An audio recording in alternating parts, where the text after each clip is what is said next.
بسم اللہ الرحمن الرحیم۔ السلام علیکم ورحمۃ اللہ وبرکاتہ۔ دوستو، شہزادی افسین کا پارٹ 2 شروع ہو رہا ہے۔ پلیز میرے چینل کو سبسکرائب کریں، لائک اور شیئر کریں۔ ادھر تاجر عثمان گیند کا تعاقب کرتا ہوا دریا تک پہنچ گیا۔ اس نے دیکھا کہ دریا میں پانی کے بجائے خون بہہ رہا ہے، اور گاڑھا خون۔ اس دریا کے کنارے کالے رنگ کا ایک پرانا محل تھا۔ اس میں وہ خونخوار چڑیل رہتی تھی جو دریا کی محافظ تھی۔ اس چڑیل نے تاجر کی بو سونگھ لی تھی اور آدم بو کے نعرے لگاتی بھاگتی چلی آ رہی تھی۔ اس چڑیل کے 4 ہاتھ اور 4 آنکھیں تھی، گلے میں سانپوں کی مالا تھی، لمبی سرخ زبان منہ سے باہر لٹک رہی تھی اور دانت چمک رہے تھے۔ عثمان اور بونا بادشاہ ایک درخت کے پیچھے چھپے ہوئے تھے۔ ڈراؤنی شکل والی چڑیل چیخیں مارتی ادھر آ رہی تھی۔ درخت کے قریب آ کر اس نے زور سے کہا لگایا اور تنے پر زور سے ہاتھ مارا۔ درخت ٹوٹ کر پرے جا گرا۔ عثمان اس کے نیچے آتے آتے بچا۔ اس نے فوراً تلوار نکال لی اور کہا، اے خونخوار چڑیل، مرنے کے لیے تیار ہو جا، میں تجھے تلوار سے کاٹ ڈالوں گا۔ چڑیل دانت نکال کر ہنسنے لگی۔ اس کی خوفناک ہنسی سے بھونچال سا آ گیا۔ درختوں پر بیٹھے پرندے فڑ فڑا کر اڑ گئے۔ اس نے گرج کر کہا، تیری یہ مجال، میں تجھے چٹکیوں میں مسل کر رکھ دوں گی۔ تیرا خون اس دریا میں بہا کر گوشت کھا جاؤں گی۔ عثمان نے تلوار سے وار کیا۔ تلوار چڑیل کی بازو پر پڑی، مگر اس پر کوئی اثر نہ ہوا، اسے زخم تک نہیں آیا۔ اب تو عثمان کے ہاتھ پاؤں پھول گئے۔ بونا بادشاہ جیب میں کودتا ہوا بولا، ہائے مارے گئے۔ چڑیل ہاتھ پھیلا کر عثمان کی طرف بڑھی۔ اسی وقت عثمان نے جیب سے پری کا دیا ہوا پر نکال کر بالوں میں لگایا۔ بس پھر کیا تھا، ایک دھماکے کے ساتھ پری موجود ہو گئی۔ اس کے ہاتھ میں سونے کی کمان تھی جس پر فولادی تیر چڑھا ہوا تھا۔ اس نے آتے ہی تیر چلایا۔ تیر سیدھا چڑیل کے سینے میں لگا۔ اس نے زوردار چیخ ماری اور زمین پر گر کر تڑپنے لگی۔ اس کی آنکھیں باہر ابل آئی اور وہ چیختی ہوئی مر گئی۔ برے کام کا برا انجام ہوتا ہے۔ یہ چڑیل سینکڑوں انسانوں کو ہڑپ کر چکی تھی اور دیکھو آج خود ماری گئی۔ عثمان نے کہا، اے پری، میں کس منہ سے تیرا شکریہ ادا کروں؟ تم نے مجھے اور بونے بادشاہ کو موت سے بچا لیا۔ پری نے ہنس کر جواب دیا، جو کوئی نیکی کرتے ہیں اس کا صلہ انہیں ضرور ملتا ہے۔ تم نے میری جان بچائی تھی، آج میں تمہارے کام آ گئی۔ اچھا، خدا حافظ۔ پری چلی گئی۔ خون کی دریا پر اب ایک پل بن چکا تھا۔ عثمان اس پل سے گزر کر کوہ کاف میں داخل ہو گیا۔ کوہ کاف کی سرزمین پر قدم رکھنا تھا کہ نہ جانے کدھر سے آوازیں آنے لگی، اے نوجوان، بھاگ جا ورنہ مارے جاؤ گے۔ یہ جنوں کی بستی ہے، یہاں انسان کا کیا کام؟ بھاگ جا یہاں سے۔ پہلے تو عثمان یہ آوازیں سن کر گھبرا گیا، پھر حوصلہ کر کے آگے بڑھا۔ تلوار اس نے دونوں ہاتھوں میں تھام رکھی تھی۔ کچھ دیر تک آوازیں آتی رہی، پھر بند ہو گئی۔ اسی وقت سامنے والی پہاڑ سے ایک بہت بڑا پرندہ نمودار ہوا۔ یہ کوہ کاف کا خونی پرندہ تھا جس کا نام اڑن ہاتھی تھا۔ اس کا جسم 3 ہاتھیوں کے برابر تھا، رنگ سیاہ تھا اور 4 ٹانگیں تھی۔ اس کی کمر پر 2 بڑے بڑے پر تھے اور منہ کے آگے سونڈ کی بجائے ایک لمبی نکیلی چونچ تھی۔ اس نئی آفت کو دیکھ کر عثمان نے تلوار سونت لی۔ اڑن ہاتھی بڑی تیزی کے ساتھ اس کے سر پر آ پہنچا۔ اس نے ایسی چونچ کھولی اور بڑی پھرتی سے جھک کر عثمان کو نگل لیا۔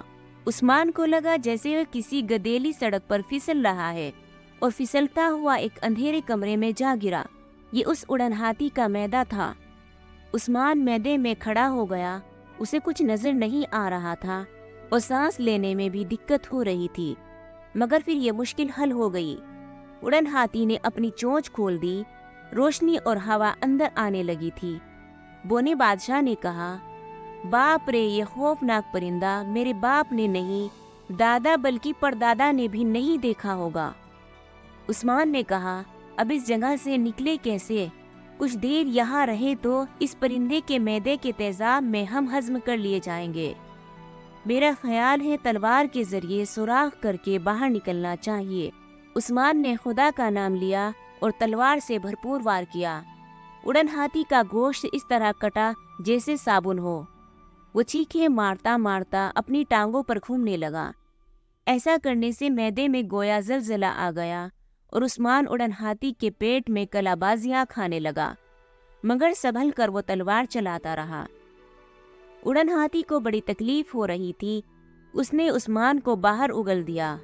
عثمان دھڑام سے باہر زمین پر گر پڑا، گرتے ہی اٹھا اور تلوار سونت لی۔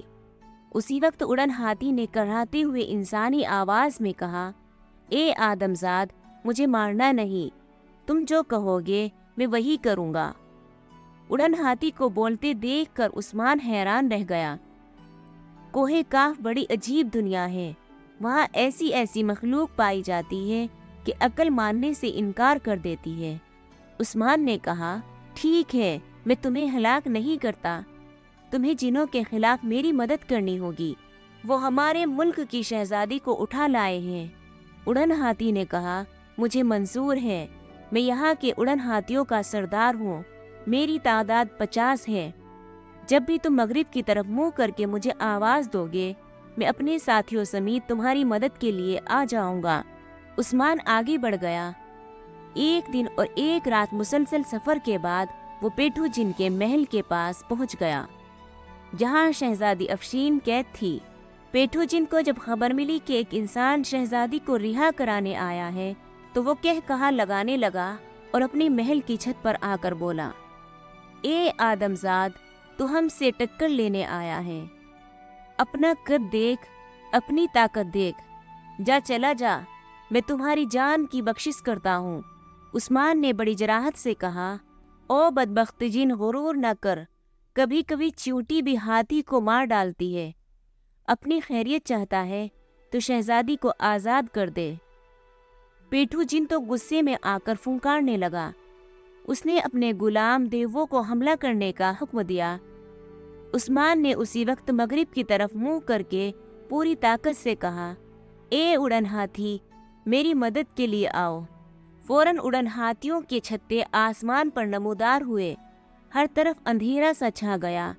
اڑن ہاتھیوں نے اپنی چونچوں میں کئی من کے پتھر دبوچ رکھے تھے۔ انہوں نے اڑتے ہوئے یہ پتھر دیووں پر پھینکنا شروع کر دیے۔ ایک دیو کی چمکتی ٹنٹ پر پتھر پڑا تو وہ تربوز کی طرح پھٹ گئی اور دیو مر گیا۔ دیکھتے ہی دیکھتے میدان دیووں کی لاشوں سے بھر گیا۔ عثمان محل میں گھس گیا۔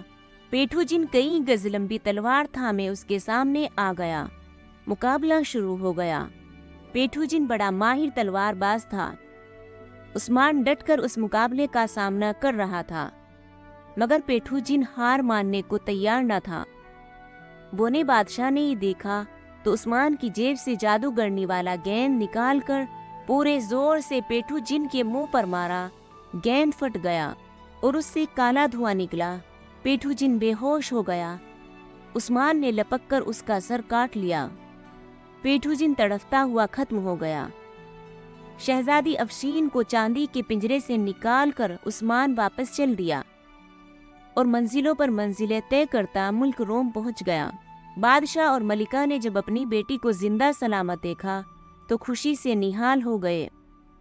عثمان اور شہزادی افشین کی شادی ہو گئی۔ بادشاہ نے تخت و تاج بھی عثمان کے حوالے کر دیا۔ عثمان نے کئی سال تک بڑے عدل و انصاف کے ساتھ حکمرانی کی۔ دوستو، یہ تھی شہزادی افشین اور پیٹھو جن کی کہانی۔ آئی ہوپ کہ آپ کو پسند آئی ہوگی۔